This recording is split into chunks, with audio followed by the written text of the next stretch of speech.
Alors, on va y aller. Bon midi tout le monde et bienvenue à ce webinaire portant sur l'expérience étudiante à l'Université TÉLUQ. Mon nom est Denis Gilbert, je suis du service des communications et des affaires publiques et j'ai l'immense privilège d'être votre hôte ce midi. Et parlant de privilège, je suis accompagné de Mélanie Côté, coordonnatrice à l'encadrement au service des études.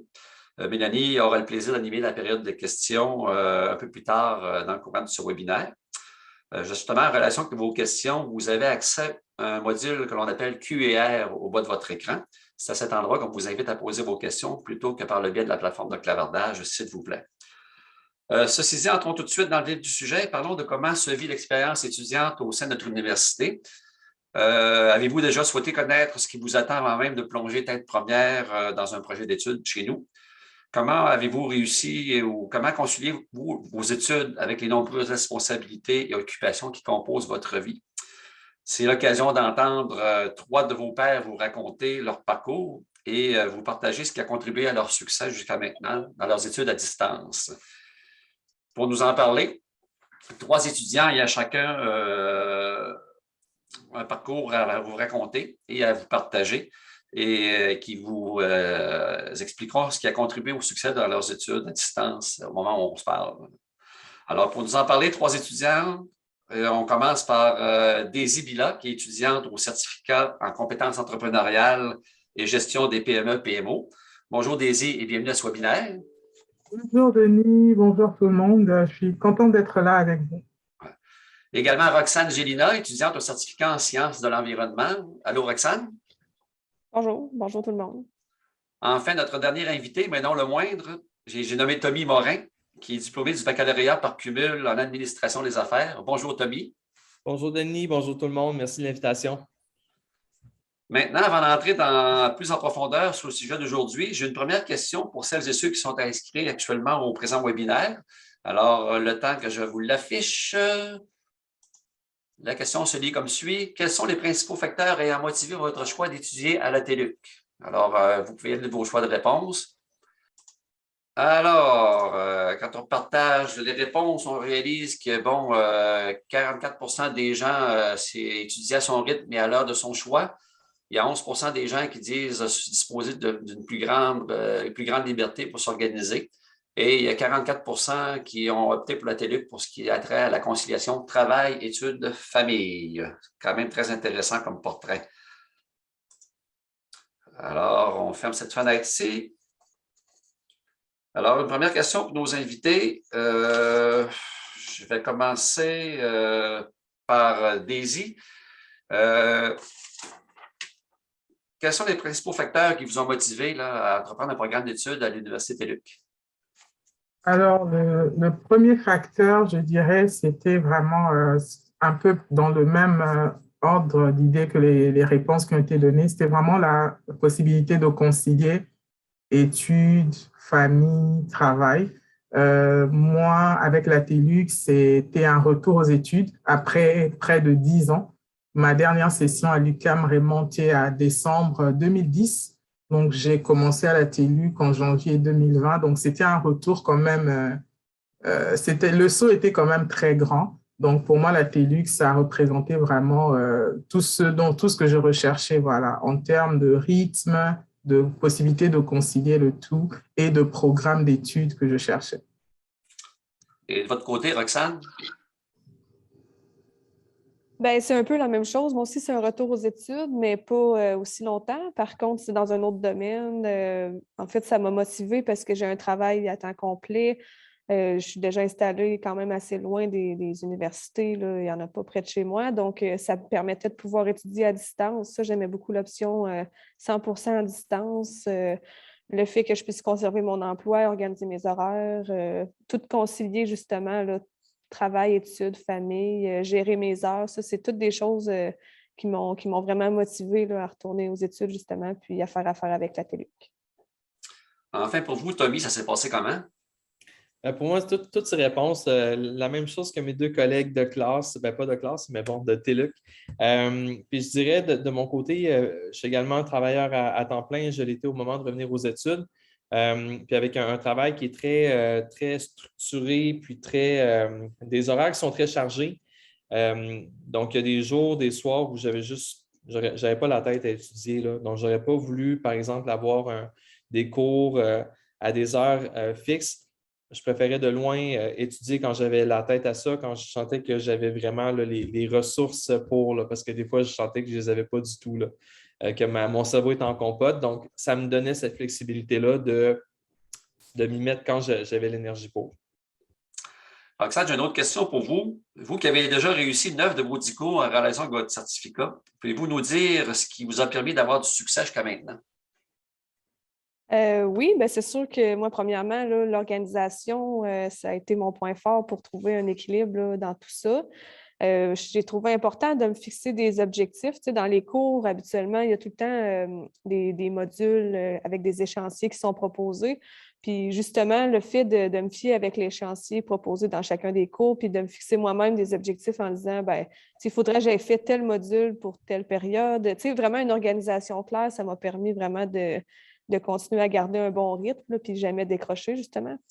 Puis aussi, ben, justement, comme Tommy disait, la flexibilité que la TELUC offre, qui permet justement, comme il disait, de pas nécessairement assister à un cours à telle journée précise, mais s'il y a une journée, tu es débordé et tu n'as pas la tête à ça, ben, ça va au lendemain, puis c'est pas grave, c'est pas la fin du monde. Puis il faut prendre du temps pour soi aussi, puis juste de trouver un équilibre entre justement trouver le temps de faire tes études puis garder une belle organisation, mais aussi de pouvoir prendre du temps pour soi quand tu en as besoin. Je pense que ça a été la clé de mon succès jusqu'à maintenant.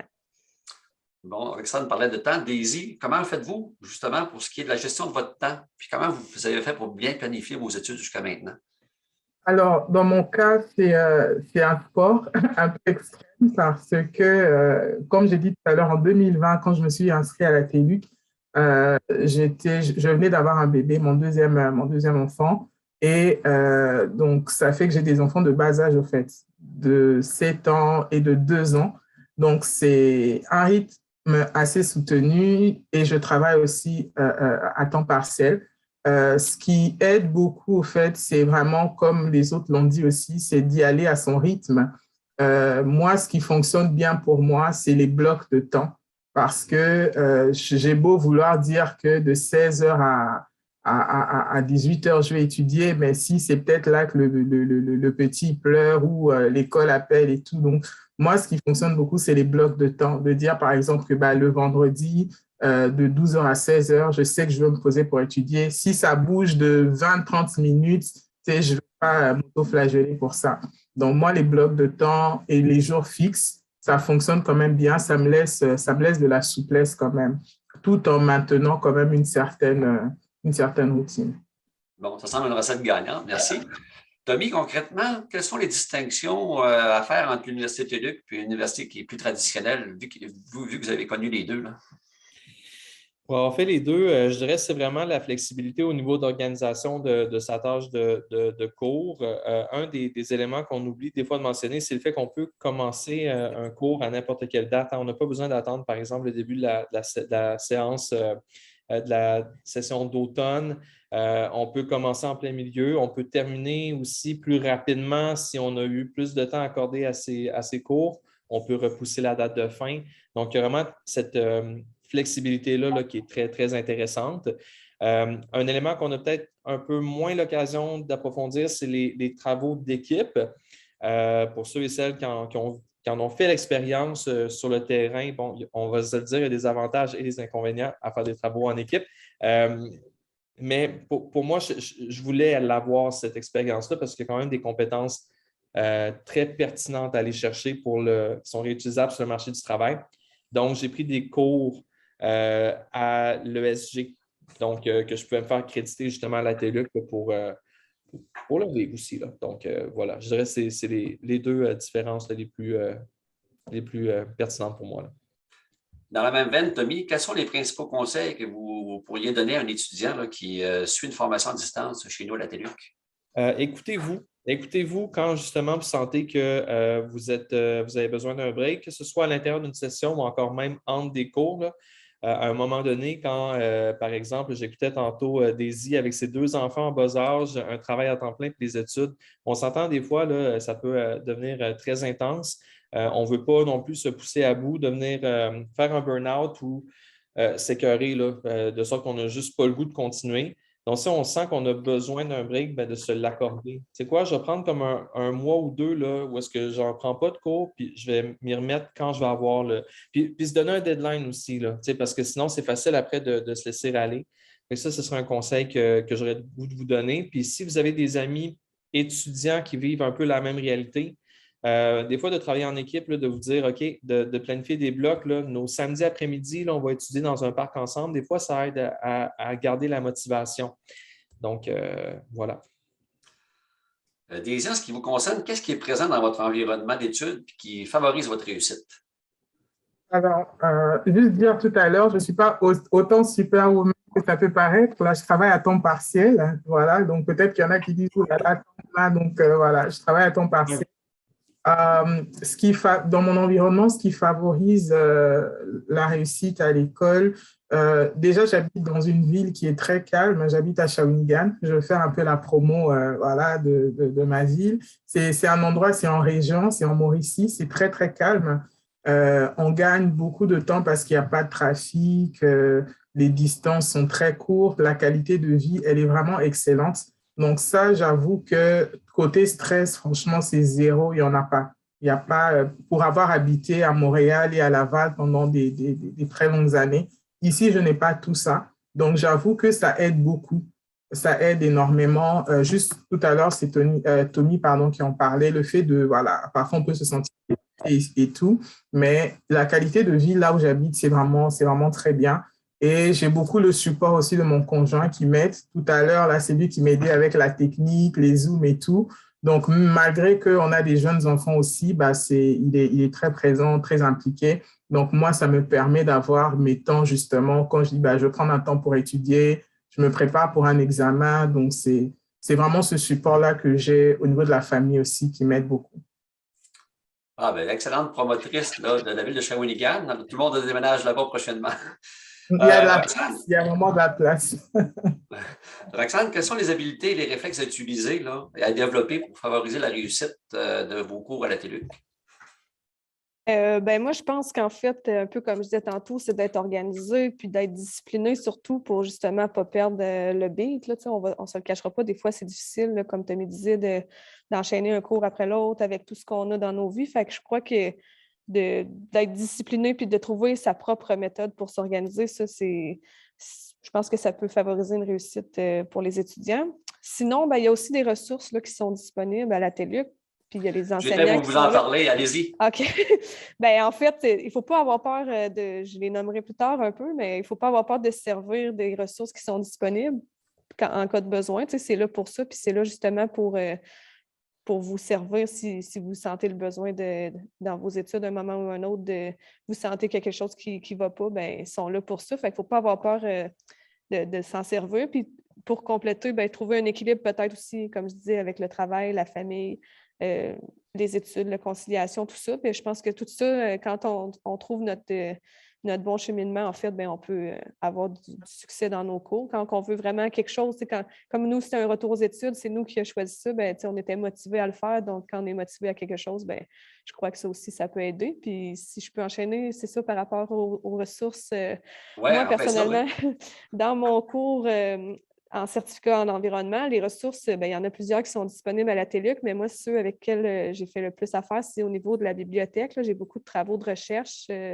J'ai eu besoin de citer des citations. En tout cas, j'avais des sources à trouver. Puis la bibliothèque, elle offre vraiment une multitude de documents en ligne, des bases de données qu'on n'a pas nécessairement accès quand on n'est pas étudiant ailleurs, qu'on ne trouve pas sur Internet. Donc, moi, ça m'a été grandement utile. Sinon, c'est sûr qu'il y a aussi un guide d'études à distance. Là, les nouveaux étudiants, peut-être que ça, c'est quelque chose qui est quand même utile, qui peut vous cibler, là, vous enligner vraiment sur dans quoi vous vous embarquez au niveau de vos études à distance.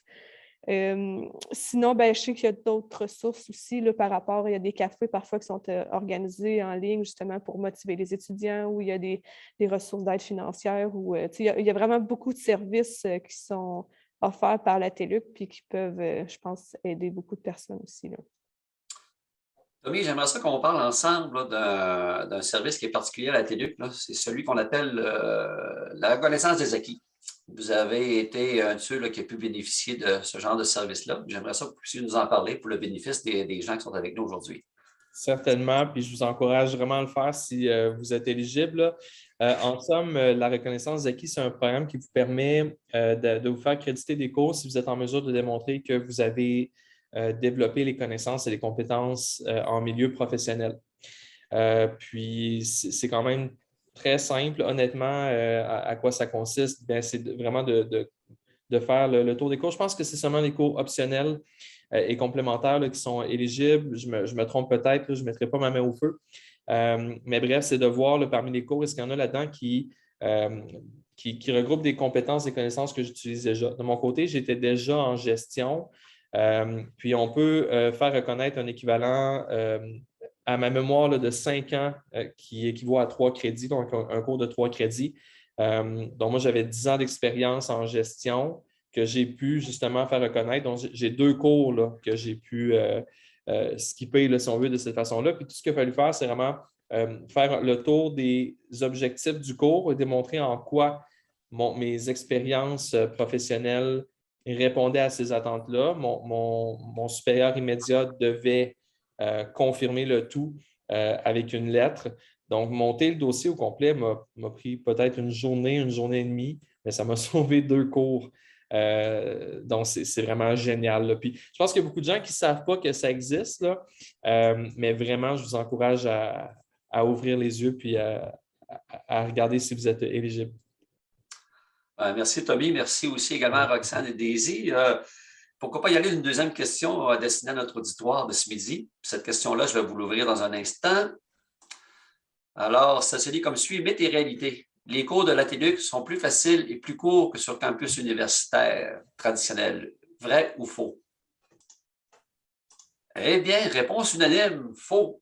J'aime ça voir ce genre de réponse-là parce que pendant longtemps, il y avait des gens qui avaient comme perception que c'était plus facile d'étudier à la TELUC parce qu'on était dans nos pantoufles, tout ça, pas à se déplacer, quoi que ce soit. Mais en même temps, ça prend des qualités quand même particulières là, pour pouvoir réussir en formation à distance. Alors voilà, 11 sur 11 qui ont répondu faux. C'est très bien ça. Ce qui m'amène à poser une question à Roxane. Pour vous, quels sont les mythes et légendes urbaines que vous avez entendus sur les études à distance? Puis est-ce vraiment un reflet de la réalité que vous avez connue? Bien, en fait, les mythes, moi, je connaissais d'autres personnes qui étudiaient à la TELUC, puis bon, selon eux, c'était facile de décrocher, c'était difficile de garder un focus, de compléter les cours. Tu sais, on commençait, puis tu sais, bon, c'est facile de décrocher. Moi, personnellement, comme je disais un peu tantôt, je pense que quand tu veux vraiment quelque chose, puis que tu t'investis à fond, tu sais, les gens qui s'investissent dans leur étude, en fait, c'est qu'ils sont motivés à le faire. Puis je pense que quand tu es vraiment motivé à accomplir quelque chose, bien, peu importe si c'est difficile, c'est sûr qu'il va y avoir des moments difficiles, mais je pense que c'est en fait un peu plus un mythe. Là. Tout le monde peu importe que ce soit à distance ou il y a des avantages aussi à ça. Puis oui, des fois, ça va être difficile, mais quand on est motivé à accomplir ce qu'on veut, bien, en fait, on peut le faire. Moi, je suis rendue à mon 9e cours sur 10, puis ça n'a pas tout le temps été facile, en fait. Là. Il y a des moments qui c'est plus difficile, puis je crois que quand on est motivé, bien, on continue dans ce sens-là. Puis aussi, c'est sûr qu'il y a des personnes qui vont comme trouver ça dur à un moment donné, mais justement, il y a tellement de ressources qui sont disponibles. Il y a tout le temps il y a des gens à qui qu'on peut se référer, qui ont fait des cours aussi. Puis je pense que ben, c'est plus un mythe qu'une réalité, j'ai l'impression. Pour ma part, en tout cas, c'est sûr qu'il y en a qui vont dire non, mais moi je trouve que l'option qu'offre la TELUC, en fait, ben, c'est parfait pour ma vision à moi, là, en fait. Daisy, votre perception avant et après, ça ressemble à quoi? J'avais pas une perception particulière. Je dirais plutôt que c'est en termes des attentes que j'avais, ça a vraiment dépassé les attentes que j'avais. J'avais déjà eu à faire un cours avec le Cégep à distance il y a plusieurs années. Je devais compléter un cours. Et donc, j'avais déjà eu quand même cette expérience-là dans une certaine mesure. Mais en arrivant à la TELUC, j'ai vraiment eu au-delà c'est aller au-delà de ce à quoi je m'attendais. Je me disais juste que bon, c'est une université à distance, pardon, mais tous les services que j'ai vus, l'assistance, notamment au niveau des tuteurs, le service en ligne est très, très complet. Donc ça, c'est des choses auxquelles je ne m'attendais pas forcément. C'est vrai que les gens sont là, les ressources sont disponibles, mais le site, par exemple, est tellement bien fait qu'on a très peu besoin vraiment de parler à quelqu'un. Quand il faut parler avec quelqu'un, c'est que vraiment, c'est parce que voilà, c'est une situation quand même assez exceptionnelle. Donc, moi, je dirais que je n'ai pas vraiment de perception forcément, mais ce que j'ai trouvé dépassait les attentes que j'avais. En bien, voilà. Toby, pouvez-vous revenir sur les principaux avantages de suivre des cours à la TELUC en comparaison avec une formation offerte dans une université plus traditionnelle? Les avantages, je dirais, ben, c'est vraiment la flexibilité de pouvoir organiser son temps. Au niveau des ressources, je pense que c'est Roxane qui en parlait tout à l'heure, il me semble, mais il y a des tuteurs qui sont facilement accessibles. Pour une personne qui est autodidacte, le fait d'avoir son propre rythme d'apprentissage et de ne pas devoir s'adapter au rythme de la classe, d'aller à son propre rythme. Donc, si par exemple, hey, ce bout-là, je le trouve un peu plus difficile, là, je vais prendre le temps vraiment de décortiquer, d'aller chercher l'aide du tuteur, de lui écrire par courriel le temps de réponse. Ou non, c'est quoi, moi, cette semaine-là, là, c'est facile, let's go, on clenche ça. Fait que de pouvoir moduler sa vitesse d'apprentissage, c'est vraiment un très, très gros plus. Oui, puis personnellement aussi, j'avais un coup de cœur pour l'interface. Le site, je le trouvais très, très. Je le trouvais vraiment user-friendly, je le trouvais esthétique, je le trouvais beau, je trouvais ça le fun d'avoir accès à tous les cours, à toutes les notes, d'avoir les graphiques, les codes de couleurs. Moi, ça me fait triper, là, donc ça me parlait beaucoup, là, cette configuration-là, puis cette facilité d'accès-là, là, de pouvoir accéder à toute ma plateforme d'études sur un site. Là. Je pars avec mon ordinateur, puis tout est là. Daisy, on revient un petit peu au mythe qu'on a exposé tout à l'heure. Vous faites comment pour rester motivé et persévérer dans votre projet d'études? J'aime le programme. J'aime le programme. C'est Roxane qui a dit ça tout à l'heure. C'est vrai que quand on est dans un contexte de retour aux études, c'est évident que tu es là parce que tu as vraiment choisi, au fait. Ouais, c'est différent, je crois, pour peut-être les plus jeunes à 19 ans, 20 ans, où c'est vraiment plus dans la continuité. Euh, dans mon cas, c'est vraiment parce que j'aime beaucoup le programme que je fais, certificat en compétences entrepreneuriales et gestion des PMO, PME. C'est vraiment passionnant. Et c'est au-delà, oui, comment dire, c'est pas toujours facile, mais même les professeurs qui sont là, les capsules vidéo, c'est beaucoup comment dire, c'est des professionnels, au fait. C'est des gens qui ont du vécu, c'est des gens qui sont dans le domaine. Donc, même s'il n'y a pas le côté présentiel physique, mais c'est vraiment vivant. Et ça, je trouve ça quand même, c'est gros pour garder la motivation parce que les cours sont vraiment, sont bien faits, c'est très intéressant. Et après ça, si je peux parler peut-être d'automotivation, hein, voilà, j'ai fait le choix de retourner là. Donc, j'ai un objectif, j'ai une vision aussi. J'aimerais, après le certificat, aller chercher un DESS en conseil management. Donc, voilà, c'est une vision à long terme pour moi. D'ici là, les enfants aussi vont grandir. Donc, je suis en mode marathon. Donc, je me motive, voilà, au jour le jour. Et qui sait si un jour, ce ne sont pas vos enfants qui fréquenteront l'Université TELUC? Ah, peut-être. Merci beaucoup, Daisy. Je me permets d'y aller d'une troisième question quiz pour notre auditoire, question que je vais lancer immédiatement et qui se lit comme suit. Quels seraient les moins bons côtés des études à distance? Il y a 4 choix de réponse. Alors, à vous d'y aller. Alors, je partage les résultats. Bon, l'isolement social à 7 le manque de motivation à 29 et un terme qui est bien à la mode, procrastination, 64 je ne sais pas si dans nos panélistes, il y a des gens qui sont surpris. À tout événement, Roxane, est-ce que l'isolement social aurait pu être un facteur en ce qui vous concerne?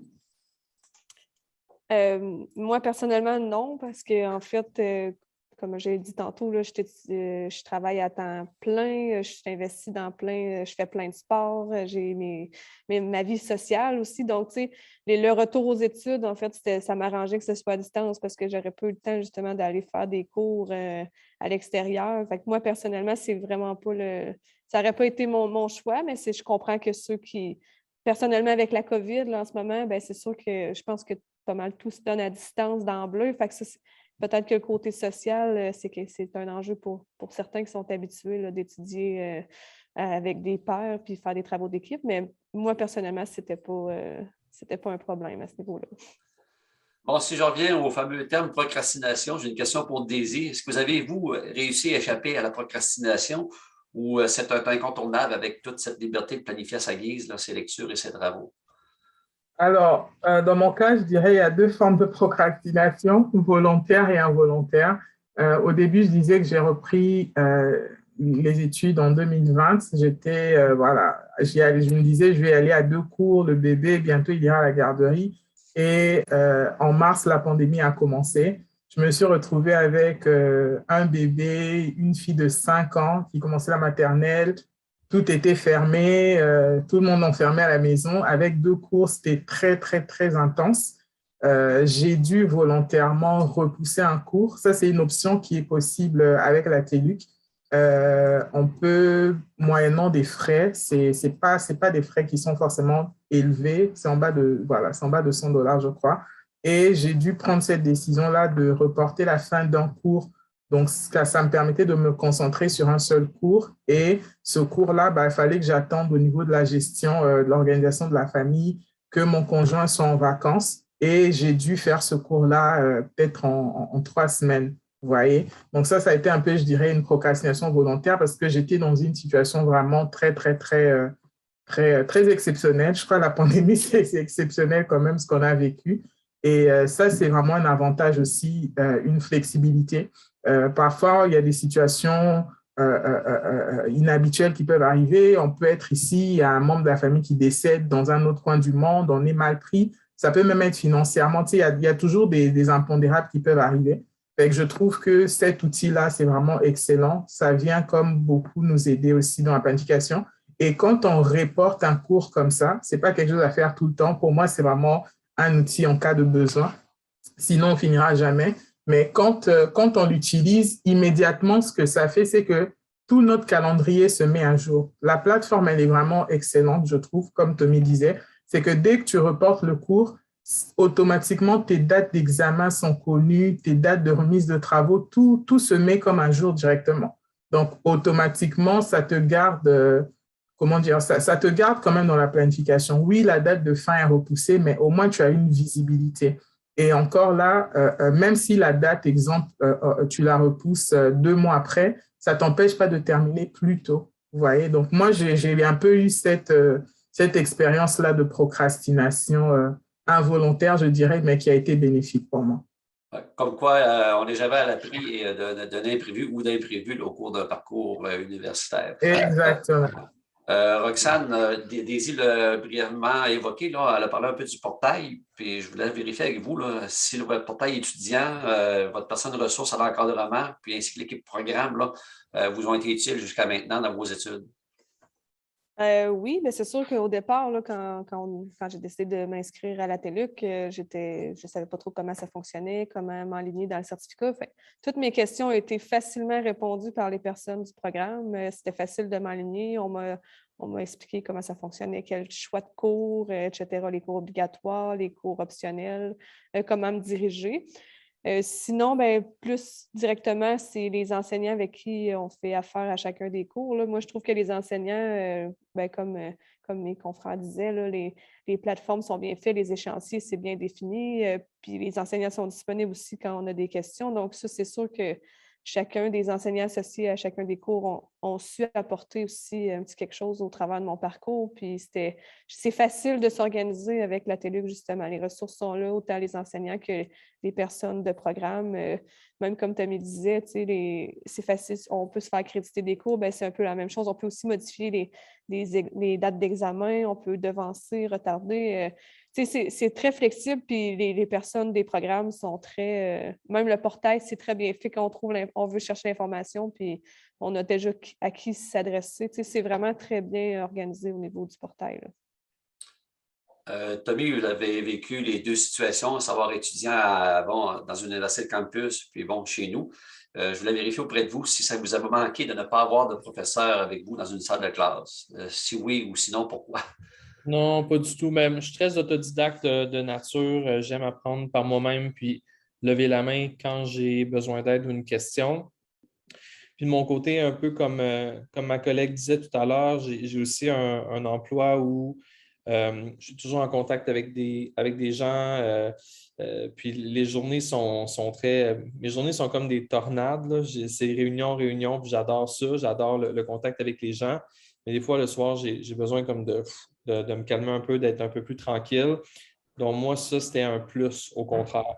Maintenant, est-ce que pour certaines personnes, c'est quelque chose qui manquait? Moi, l'aspect social, je l'avais ailleurs. Donc, j'ai goût de dire que c'était un avantage pour moi et non pas un inconvénient. Question sprint pour vous trois avant de passer à la période de questions. Quels sont les trucs et ou conseils que vous aimeriez donner aux autres étudiants pour les aider dans leur parcours académique? Tommy?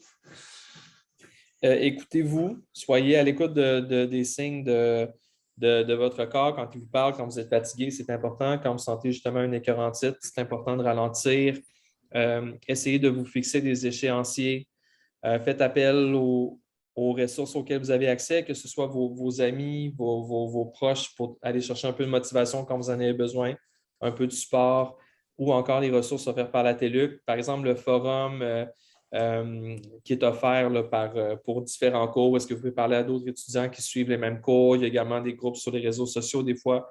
Donc, d'aller vraiment chercher là, tous les outils dont vous avez besoin. Là. Vous avez un beau coffre, là. Allez prendre ce que vous avez besoin, puis le reste, vous pouvez le laisser là, mais bref, de ne pas hésiter à faire appel à ce qui vous est offert. Daisy? Alors, moi, je reprendrai un mot que j'ai utilisé tout à l'heure. Il faut vraiment aller avec la vision du marathon, se projeter peut-être en 3 ans et demi ou 2 ans, dépendamment du programme, et de se donner la peine aussi d'apprécier le parcours. Parce que je compare beaucoup l'effet d'avoir étudié plus tôt. Parfois, on parlait beaucoup de t'avales l'information, tu vas juste le recracher. Je pense qu'avec la TELUC, quand on a autant de flexibilité, je pense que ça peut être un plus pour vraiment pouvoir avoir du plaisir en étudiant, puis de ne pas se mettre de pression non plus, c'est possible. Comme on a dit, au-delà d'une session normale à l'université, je crois que c'est 15 semaines. Nous, à la TELUC, c'est, je pense, 18 ou 20 en moyenne semaine. Donc, on a quand même un petit lousse aussi. Donc, tout ça, pour moi, c'est des bonus pour dire, ben, on peut aller chercher un peu plus comment dire, non, le fait de ne pas avoir de stress, au fait. Moi, je dirais de ne pas avoir de stress, de ne pas avoir de pression, puis d'apprécier, tu sais, ce cheminement-là. Voilà, pour moi, ça, c'est vraiment quelque chose que je suis en train d'expérimenter. Et c'est vraiment ce que je peux souhaiter à quelqu'un. C'est vraiment étudier autrement et avoir du plaisir dans ce qu'on fait. Roxane, d'accord avec ça? Oui, ben, un petit mélange de tout ça, en fait. Je pense que c'est important de se créer une routine, de se créer une adaptation pour bien réussir dans ses études, puis justement de servir des ressources, comme Tommy disait, que ce soit autant au niveau de l'université que nos proches qui nous encouragent dans nos études. Il faut se servir de ça pour continuer aussi. Puis je pense aussi, il ne faut pas avoir peur. Si on a une question, quelque chose, il ne faudrait pas avoir peur de déranger un enseignant. Les enseignants sont là aussi pour nous aider. Puis quand on a des questions qui nous empêchent d'avancer, il ne faut pas se gêner de poser des questions puis de demander. Des fois, ça peut paraître, des fois, on est gêné ou on n'ose pas, mais il ne faut pas parce que c'est justement les réponses des enseignants peuvent nous donner un petit quelque chose qui va nous faire continuer dans nos études. Là. Donc, il faut pas, faut se créer une organisation puis il ne faut pas être gêné de poser nos questions. Et malgré qu'on soit à distance, on est une université qui est de proximité. C'est facile d'être en contact avec les gens avec qui on veut faire affaire, peu importe le moment de la journée. Là. Effectivement, j'ai oublié de le préciser, mais de ce côté-là, c'est très facile. Là. On a toujours des réponses, puis ça va toujours bien. Super, ça. Merci beaucoup à vous trois. Avant de passer à la période des questions, permettez-moi de vous lancer une super belle invitation. Là. C'est une plug publicitaire, mais je l'assume très bien. Parmi les activités d'accueil du service à la communauté étudiante, se tiendra une conférence de l'athlète olympique Bruni Surin. C'est un médaillé d'or du relais 4x100 mètres aux Jeux olympiques d'Atlanta en 1996. C'est quand même pas banal. Cet événement-là a lieu demain, mercredi 16 février à midi. Bruni, qui est aussi un étudiant à la TELUC, va partager avec l'auditoire sa conception du succès. Il va nous raconter son parcours difficile, les sacrifices qu'il a dû faire pour devenir l'athlète qu'on a connu. Et après 18 années sur les pistes d'athlétisme les plus prestigieuses du monde, Bruni puisera dans ses nombreux apprentissages pour vous proposer des outils et des méthodes efficaces pour atteindre vos objectifs. Il utilise ces mêmes stratégies autant comme entrepreneur que comme conférencier et formateur. Bref, cette conférence-là est gratuite. Et si vous voulez vous faire inspirer par Bruni, il suffit simplement d'aller sur notre site web www.teluc.ca. Vous n'aurez pas de misère à identifier là, la promo là, qui vous permet de vous inscrire. Et puis, on espère que vous serez nombreux à vous joindre à nous là, demain midi. Voici maintenant venu le moment de passer à la période de questions et je me tourne immédiatement du côté de ma consoeur Mélanie avec son superbe feu de foyer qui est éteint et sans peau d'ours. Alors, pour savoir de quoi elle la retourne. Alors, Mélanie, à toi la parole. Oui, on a une question pour vous. Je pense que Tony a un petit peu répondu, mais Daisy et Roxane, là, peut-être que vous pourrez prendre la parole. Est-ce qu'il faut absolument être autodidacte pour bien cheminer à la TELUC? Et est-ce que vous utilisez les forums et le Facebook d'étudiants ou autres plateformes là, pour vous aider? J'étais en train de répondre, en fait, en tapant, mais je vais y aller comme ça. En fait, c'est sûr, comme j'ai dit aussi, les enseignants sont toujours disponibles. Il y a tout le temps une ressource, puis les cours sont bien faits. C'est sûr qu'il faut une certaine motivation pour enligner les choses. Il faut que tu sois motivé et que tu sois déterminé pour justement suivre tes cours par toi-même. Mais par contre, les cours sont tous très bien définis. Puis il y a tout le temps autant les forums que les enseignants qui sont disponibles là, pour répondre à nos questions. Donc, c'est pas trop. On ne s'y perd pas en le faisant nous-mêmes. Là, oui, les cours sont bien définis. Je pense que c'est Daisy tantôt qui disait que la plateforme, tout est bien clair, c'est beau. Honnêtement, on s'y trouve facilement. Puis justement, si on a des questions, bien, il y a tout le temps quelqu'un disponible, que ce soit des étudiants ou des enseignants. Donc, c'est un mélange des deux. Faut que tu y vas par toi-même, mais il y a tout le temps quelque chose de disponible pour t'aider. Parfait, merci. Une autre question, est-ce qu'il est possible d'obtenir les manuels de cours avant le début de la session par la TELUC ou par vous-même comme étudiant si vous les achetez ailleurs, ou s'il faut attendre que la TELUC envoie le tout et que votre cours soit débuté officiellement? Je vais vous laisser répondre. En fait, encore là, c'est une flexibilité. Lorsqu'on est sur la plateforme pour s'inscrire, on a un calendrier et la plateforme nous demande la date à laquelle on veut commencer le cours. Donc, je peux m'inscrire aujourd'hui, valider la transaction aujourd'hui, mais je dis, par exemple, c'est pour commencer dans 3 semaines. Donc, le matériel arrive assez rapidement quand même. Donc, là, ça nous laisserait le temps. Si, par exemple, ma documentation arrive dans 1 semaine ou dans 1 semaine et demie, ben, j'ai le temps de le recevoir avant de regarder, etc. Donc, il y a cette possibilité-là de les recevoir avant. Merci beaucoup, Daisy. Une autre question, est-ce que les outils qui sont mis à la disposition dans le portail étudiant Matelluc sont utiles et adaptés à vos besoins pour bien planifier vos études et gérer votre temps efficacement? Oui, sans hésitation. Puis, c'est qu'il y a toujours moyen justement de… c'est à la base, le matériel qui est mis à notre disposition, il y a soit des modules en ligne ou encore un livre qui est envoyé, mais il y a possibilité d'approfondir en étant en communication avec d'autres étudiants ou en communiquant avec le tuteur. Donc, d'une façon ou d'une autre, ça va bien. Je n'ai jamais manqué de documentation ou quoi que ce soit. Là, ça allait très bien de ce côté-là. Merci beaucoup.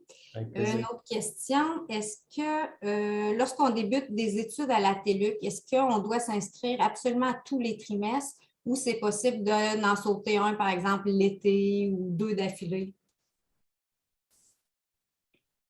C'est possible de sauter. Il n'y a pas de requis. C'est certain que généralement, pour des programmes, si on s'inscrit à un certificat ou un baccalauréat, il y a un temps limite là, pour faire l'ensemble des crédits, mais c'est quand même assez long. Là. Je ne connais pas par cœur. Il me semble que pour un bac, c'est 10 ans. Je ne sais pas si mes collègues peuvent confirmer, là. Mais on a le temps en masse là, de Je confirme pour le 10 ans. 10 ans, bon, voilà. Parfait, merci Tommy. Est-ce que je peux peut-être ajouter un détail par rapport à ça? Oui, C'est certainement. parfois aussi, ce qu'il y a, pas parfois, mais à la TELUC aussi, souvent, j'ai vu une question passer, je vais peut-être anticiper, les périodes d'inscription sont très larges. Je donne un exemple, les inscriptions pour l'hiver ont commencé, je crois, depuis octobre ou novembre, puis ça se termine le 25, vous voyez. Moi, par exemple, parce voilà, c'est la vie de tous les jours, je sais que, bon, arrivé les vacances de Noël, je laisse passer la rentrée des enfants, et là, je me laisse peut-être 1 ou 2 semaines. Puis là, je dis, OK, je commence ma session d'hiver peut-être à la fin janvier, début février. Je suis toujours dans la période où j'ai la flexibilité de la commencer un peu plus tard, au fait. Ça aussi, c'est quelque chose qui aide pour ne pas forcément sauter une session, mais je la commence juste un peu plus tard. Puis pareil, là, je pense que c'est la session d'été qui va commencer je pense, en mars. Puis ça va aller quasiment jusqu'en juin. Donc, les périodes d'inscription sont vraiment très larges, fait que ça permet de planifier même financièrement aussi, pour les personnes qui payent elles-mêmes leurs études. Je pense que c'est important de le mentionner, c'est qu'on est capable de voir, OK, peut-être ici, je vais avoir une entrée, peut-être après les impôts, ben, c'est là que je vais mettre ma rentrée. Tu sais, il y a vraiment une grosse flexibilité au niveau du calendrier, des inscriptions. C'est vraiment bien. Oui, puis c'est très rapide, là, de sorte que, exemple, on s'inscrit un cours en pleine session. Bien, souvent, 24 heures plus tard, on a accès au cours via la plateforme. Puis un jour après, on reçoit le manuel par la poste. C'est vraiment, vraiment très rapide là, de ce côté-là. Si je peux ajouter aussi là, au niveau des trimestres, là, hiver, été, automne, si moi, je suis étudiante à temps partiel, donc si je prends un cours, je m'inscris à un cours à l'automne. Si je le finis en avance, j'ai fait mon examen, puis on est encore dans le trimestre automne, on se réinscrit à un cours, même si le trimestre hiver commence 2 jours plus tard, il n'y a pas de.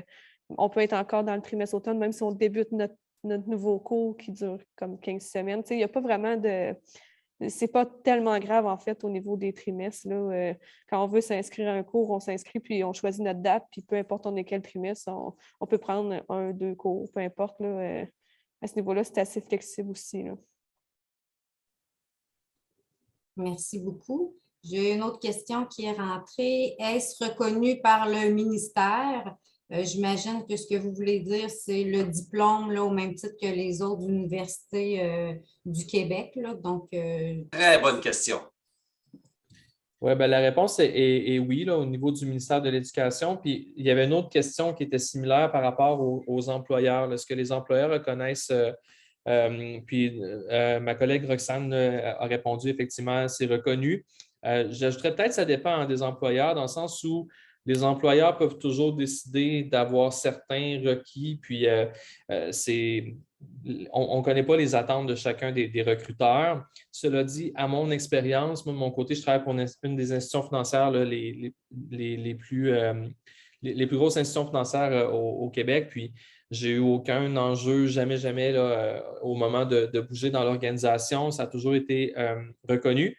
Puis j'ajouterais peut-être à ça, on est en période de pénurie de main-d'œuvre hein, partout, tous les employeurs.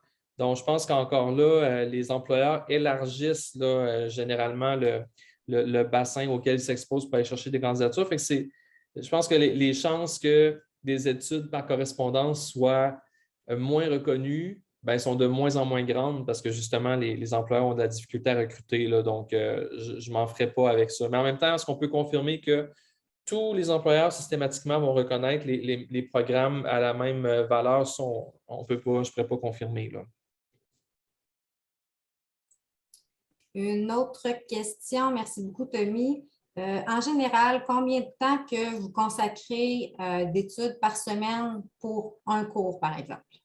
Ben, pour ma part, en fait, j'essaie toujours de. Il y a des heures qui sont proposées par, je pense que c'est 9 heures en moyenne par semaine pour un cours. C'est sûr que ça dépend. Ce qui est bien, c'est qu'on peut le faire selon notre horaire, mais effectivement, je pense qu'en 9 heures, c'est quand même raisonnable. Personnellement, ça dépend aussi de la vitesse que tu apprends ou peu importe, mais moi, personnellement, entre 7 heures environ par semaine, mais tu sais, réparti, ça peut être 1 heure un soir, une demi-heure. J'ai un gros travail, je vais faire 3 heures, 4 heures en ligne, mais en moyenne, c'est un 7-8 heures peut-être, là, pour bien garder le cap, puis pas prendre de Ça ressemble retard. pas mal à ça, ouais. Je suis d'accord avec cette figure-là. Puis c'est sûr, des fois, des matières avec lesquelles on a plus de facilité, ça va un peu plus vite. D'autres, des fois, on a besoin un peu plus de temps. Donc, mais effectivement, 9 heures, je pense que c'est effectivement le chiffre qui nous est donné, là. Merci beaucoup. Il y a quelqu'un qui écrivait je ne suis pas très bonne en informatique. Est-ce que c'est quand même facile d'avoir accès aux cours, aux différentes plateformes, aux différentes informations, même si tout est en ligne là, à la TELUC? Oui, oui, oui, je crois que c'est Tommy qui avait donné le mot user-friendly. La plateforme, elle est vraiment très, très, très, très facile d'accès. Elle est très intuitive aussi. Beaucoup de couleurs, beaucoup de graphiques. Je veux dire, il faut fermer les yeux pour pas comprendre, en fait. Et même encore là. Donc, je pense que quelqu'un qui, si vous n'êtes pas très à l'aise avec l'informatique, je crois que, voilà, avec un peu de patience, ça devrait aller très bien quand même. C'est vraiment pas compliqué. Mhm. Ça dépend toujours à quel niveau, là, quand vous dites comment vous le formulez? Et En la fait, que vous personne avez de a la dit difficulté, c'est ça? pas très bonne en informatique. Fait que c'est ça, ça dépend du niveau de pas très bonne en informatique aussi, là, mais de façon générale, pour le commun du mortel, c'est quand même très accessible, là. C'est pas difficile, là. Je vous remercie. En fait, je n'ai pas d'autres nouvelles questions là, qui viennent de notre public. Je ne sais pas, Denis, si Ben, avant de conclure, moi, j'en aurais peut-être une petite dernière là, à l'intention de nos invités. C'est mon privilège en tant qu'animateur, là, alors je vais y aller de ce pas, là. Selon vous, quelles aptitudes avez-vous développées ou renforcées en effectuant vos études à distance chez nous? Qui veut briser la glace? Moi, je peux commencer. Ça oblige, au fait, à développer un minimum dans l'organisation, dans l'autodiscipline. C'est clair. Dans mon cas, comme je l'ai dit, avec le contexte que j'ai, la famille, les enfants, à un moment donné, tu n'as pas le choix de bloquer les moments, puis de dire, c'est là que je vais le faire. Et voilà, c'est parce qu'à un moment, si tu passes, c'est compliqué. Donc ça, c'est vraiment quelque chose, à un moment donné, ça vient te conditionner au fait. C'est pas encore parfait, mais ça, c'est vraiment quelque chose que moi, ça m'a, même les blocs dont je parlais tout à l'heure, j'ai dû commencer à travailler avec des blocs de couleurs. OK, études, telle chose et tout. Et ça, c'est vraiment quelque chose qui est comme en cours, je dirais. Ouais. Roxane? Oui, bien en fait, c'est un peu la même chose. C'est sûr que le côté organisation, tu n'as pas le choix d'être un minimum organisé, là. Moi, ça m'a permis de justement laisser tomber. Moi, je suis quelqu'un qui est très active, là, comme je disais tantôt. Je suis investie dans plusieurs choses, que ce soit au travail, à l'école, dans les sports. Puis je crois qu'à un moment donné, c'est juste de trouver, de prendre le temps pour soi puis de dire, ben là, j'ai pas le choix, il faut que j'étudie parce que j'ai des échéanciers, j'ai des choses à faire. Fait que c'est vraiment de trouver un équilibre, en fait, moi, ça m'a permis de m'équilibrer, trouver un juste milieu dans tous mes domaines que je m'investis justement pour ne pas perdre le fil avec mes études, là. Donc, voilà. Tommy? Ben, comme disent mes collègues, puis de mon côté, aujourd'hui, je recrute je suis en gestion, mais je recrute également des gestionnaires. Puis souvent, quand on demande des études universitaires, par exemple, pour accéder à un poste, oui, il y a les connaissances et les compétences qu'on va chercher dans le programme d'études, mais il y a l'éthique de travail qu'on développe en étant étudiant à l'université. Ça a beaucoup de valeur sur le marché du travail. Donc, j'ai le goût de dire ça, l'éthique de travail, effectivement. Puis aussi, le fait d'aller chercher, de mon côté, c'est vraiment les connaissances théoriques que je suis allé chercher, dans le sens où je faisais déjà un peu de gestion, mais bon, on apprend sur le tas, on y va avec nos instincts. Puis, la TELUC m'a permis justement de m'exposer à la théorie. Pourquoi on fonctionne de cette façon-là? Pourquoi telle approche fonctionne? On n'y va pas juste de façon instinctive, puis on y va avec essai et erreur. On comprend le comportement organisationnel, le comportement humain, la façon de communiquer. Donc, tous ces éléments-là, là, ça a mis la théorie sur ce que je faisais déjà, mais moins bien là, au travail, là. Hey, que de générosité, là. Mille merci, Daisy, Roxane et Tommy, là, d'avoir été des nôtres ce midi, là, d'avoir su bien jouer votre rôle d'ambassadeur. À ma complice Mélanie, sincère remerciement également là, pour avoir animé avec brio la période de questions. Et à vous tous qui avez pris votre heure de dîner là, pour nous accompagner, on vous remercie également d'avoir été des nôtres. Et pourquoi pas, le meilleur des succès dans vos études. Au plaisir et bonne fin de journée à tous. Au revoir.